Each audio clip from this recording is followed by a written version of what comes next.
Quase tudo à sua volta depende de leis invisíveis que você nunca questiona. A tela que acende ao menor toque, o sinal que atravessa o ar sem fio, o cálculo silencioso que permite que um avião se mantenha suspenso a 10.000 metros de altitude. Vivemos cercados por sistemas que funcionam porque alguém, em algum momento, acreditou que o mundo obedecia a regras estáveis, universais e confiáveis. Durante grande parte do século XX, uma dessas regras parecia inabalável. A ideia de que a natureza não faz distinção entre direita e esquerda, de que o universo se comporta como um espelho perfeito. Se você invertesse todas as direções, nada essencial mudaria.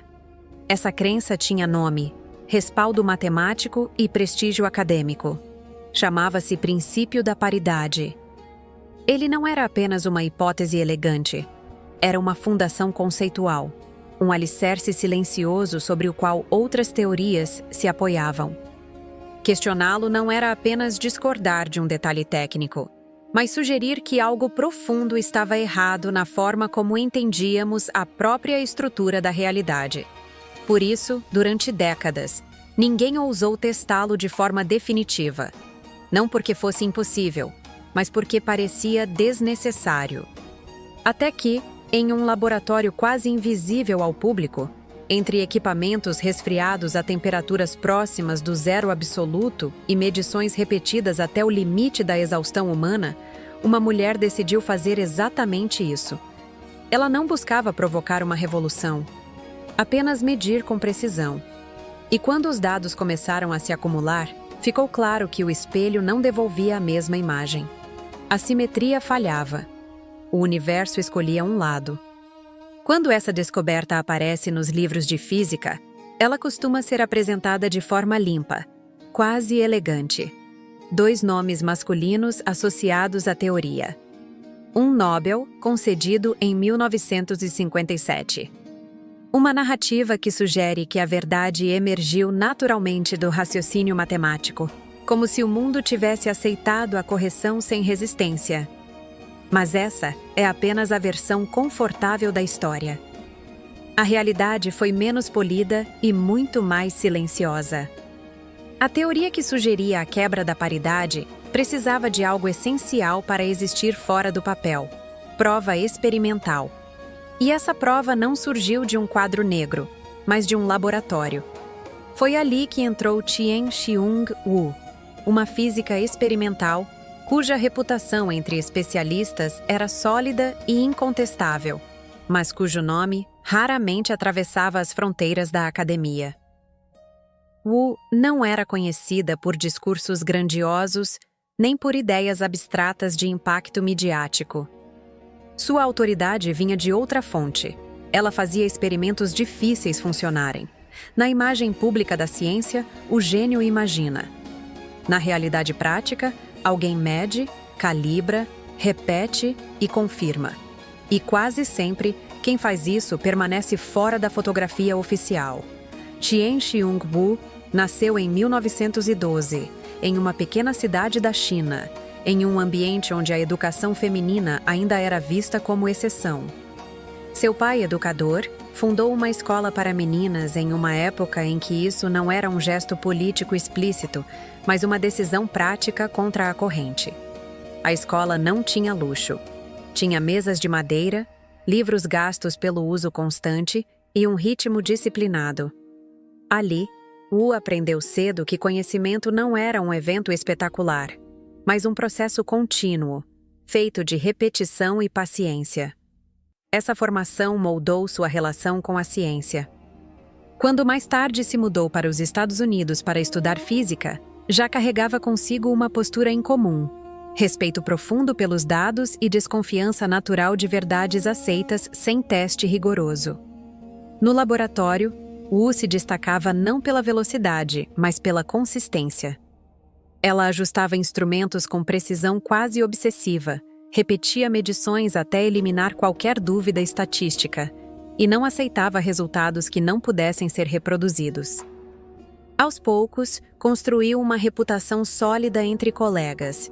Se Wu dizia que algo estava correto, era porque havia sido testado até o limite. Era uma autoridade técnica, mas ainda invisível fora do círculo certo. A década de 1950 foi um período de tensão profunda para a física. O mundo ainda digeria as consequências da bomba atômica, e os físicos nucleares ocupavam uma posição ambígua. Eram respeitados e temidos. A ciência havia demonstrado que podia alterar o destino da humanidade em escala global. Nesse contexto, leis fundamentais não eram apenas abstrações. Elas carregavam implicações filosóficas, políticas e até morais. O princípio da paridade ajudava a sustentar a ideia de ordem e simetria universal, uma espécie de conforto intelectual em um mundo recém-destruído pela guerra. Questionar essa simetria era admitir que a própria natureza possuía assimetrias profundas, escolhas internas, preferências invisíveis. Para muitos, isso soava quase como uma afronta ao ideal de racionalidade perfeita. Foi nesse cenário que dois teóricos sugeriram que, talvez, em certas interações nucleares, a paridade não se mantivesse. A hipótese era intelectualmente elegante, mas arriscada. Sem confirmação experimental, ela poderia ser descartada como curiosidade matemática. A ciência precisava de alguém disposto a colocar a reputação em jogo. Wu compreendeu imediatamente o peso da tarefa. O experimento exigia condições extremas, controle rigoroso de temperatura, alinhamento preciso de campos magnéticos e uma leitura cuidadosa de emissões nucleares quase imperceptíveis. Qualquer erro técnico destruiria a credibilidade do resultado. E, diferentemente de um erro teórico, um erro experimental não costuma ser perdoado. Ele fica registrado. Wu sabia que, se os dados contrariassem décadas de consenso, a responsabilidade recairia inteiramente sobre ela. Não haveria espaço para entusiasmo prematuro, apenas para rigor absoluto. A pergunta era simples de formular, mas perigosa de responder. O universo respeita o espelho ou não? O trabalho avançou lentamente. Dias e noites repetindo medições, ajustando parâmetros, eliminando ruídos estatísticos.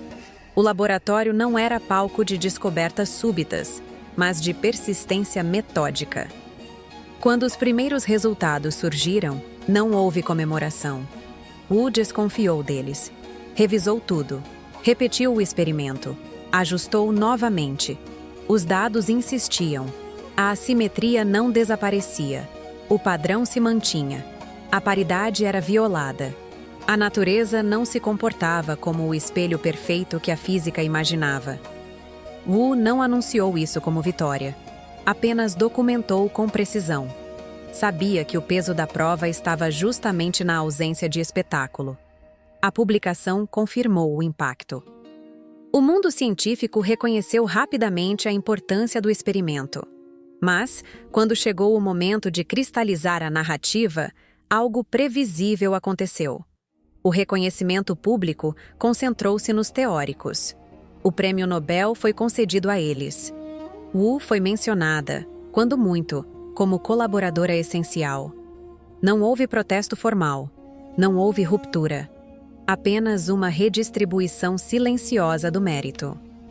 Wu continuou sendo respeitada, chamada para projetos complexos, convidada a resolver problemas difíceis. Mas o centro simbólico da descoberta já havia sido ocupado. Ela era necessária, mas não era celebrada. Wu seguiu trabalhando com excelência. Tornou-se uma das físicas experimentais mais respeitadas de sua geração. Recebeu prêmios, cargos e reconhecimento técnico. Mas sempre pairou a sensação de que algo havia ficado para trás. O apagamento não destruiu sua carreira. Ele a moldou. Wu tornou-se símbolo silencioso de um padrão recorrente. Mulheres essenciais para o avanço científico, mas posicionadas à margem da memória coletiva. Ela nunca foi esquecida por quem precisava de precisão, mas foi esquecida por quem escreve a história. Décadas depois, o nome de Chien-Shiung Wu começou a reaparecer com mais frequência. Livros, homenagens, prêmios honorários. O reconhecimento chegou, mas sem a força simbólica do Nobel. Era uma correção parcial, técnica, necessária. mas insuficiente para reescrever completamente a narrativa que já havia se consolidado. A história reconhecia o erro, mas não o apagava. Hoje, quando falamos de simetria quebrada, de física moderna, de leis que não resistiram ao teste do mundo real, raramente lembramos que alguém precisou passar noites inteiras medindo, recalibrando e duvidando do consenso para que isso fosse possível. Chien-Shiung Wu não derrubou uma lei com palavras, mas com dados. E talvez por isso seu nome tenha sido mais fácil de silenciar. A ciência avança com ideias, mas se sustenta em provas. E as provas quase sempre têm autoria. Lembrar de Wu não é um gesto simbólico. É um ato de precisão histórica. Conte-nos de onde você está assistindo. Cada visualização, cada compartilhamento e cada inscrição neste canal é um pequeno gesto contra o silêncio histórico que apagou trajetórias como a de Chien-Shiung Wu. Compartilhe para que a memória continue em movimento.